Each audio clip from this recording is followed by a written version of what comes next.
Yes, sir, salut tout le monde. Aujourd'hui, on va parler d'un sujet assez qu'on commence de plus en plus à voir, qui est est-ce que je devrais travailler en tant que courtier immobilier seul ou en tant que courtier dans une équipe? Plus en plus, le phénomène d'équipe devient populaire. De plus en plus, on commence à voir des petites équipes qui se logent un petit peu partout. Je vais vous dénoter quelques avantages de travailler dans une équipe qui est établie, qui est solide. Comme ça va te permettre à toi de prendre ta décision, à savoir est-ce que je continue à travailler seul ou je m'enligne avec une équipe performante qui a fait ses preuves. Premier des avantages, c'est un service pour vos clients. À savoir, en tant que courtier, comme vous savez, on porte plusieurs chapeaux. Souvent, l'inscription, les suivis, la coordination de la transaction, le notaire, etc., etc.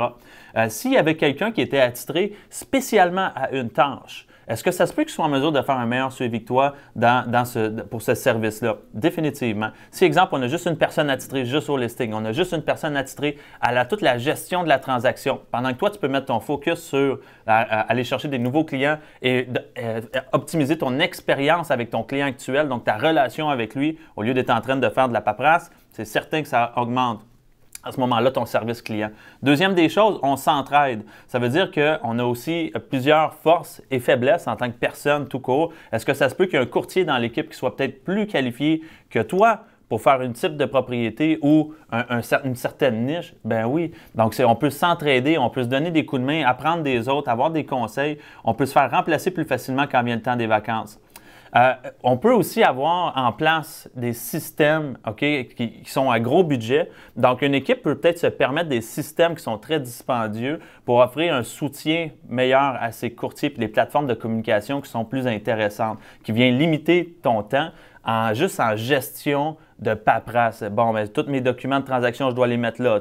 Qui vient limiter vraiment tout ça pour que toi, tu arrives, tu signes ton offre, tu gères ton client, le relationnel, tu entretiens ta relation avec le client, puis ça sera au notaire, puis tu es assuré d'être payé. Ça diminue aussi les dépenses contre toute attente. Tu sais, ce que je veux dire, c'est que souvent, vous avez l'impression qu'on s'en va en équipe, ça va te coûter plus cher. Tu donnes la moitié de ta paye, etc., etc., dépendamment des splits que tu vas avoir avec ton équipe.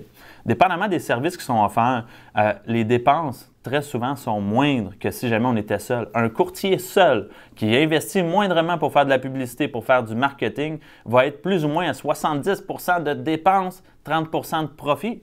D'accord? Si on ne dépense pas pour faire grandir notre business, si on ne dépense pas pour faire voir notre nom, bien c'est sûr qu'on va se tenir en bas de ça. On va probablement être dans le 50 à 40 % de dépenses. La vérité, c'est que tu peux trouver des équipes qui ont déjà un brand établi, qui ont déjà énormément d'argent investi dans la mise en marché pour aller chercher des nouveaux clients.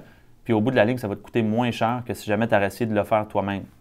Tu sais, quand on parle de brand établi, si, exemple, un courtier, ça fait 10, 15, 20 ans, 30 ans, peu importe le nombre d'années, qui gratte continuellement le même secteur, qui fait des envois, qui a des systèmes en place qui permettent de faire une visibilité, qui a des activités qui sont connues dans le secteur, etc., etc., bien, c'est ça un brand. Puis c'est à ça qu'on veut s'attacher. Ça dégage des valeurs, ça dégage le portrait général de ce que l'entreprise est, puis tous les courtiers à l'intérieur de celle-ci. On partage dans une équipe aussi la même vision. Donc, on va avoir des objectifs établis, on va avoir une vision globale du groupe, de où on veut aller. Puis c'est là où ça devient intéressant, c'est que tu n'es pas toute seule dans ta vision. Tu peux aller avec des gens, pousser tout le monde en même direction pour aller chercher des objectifs. Puis au bout de la ligne, créer un réel changement dans le marché immobilier. Seul, on va vite, mais on ne va pas loin. Tandis qu'en équipe, on peut aller pas mal plus loin, puis on peut se soutenir pas mal plus longtemps.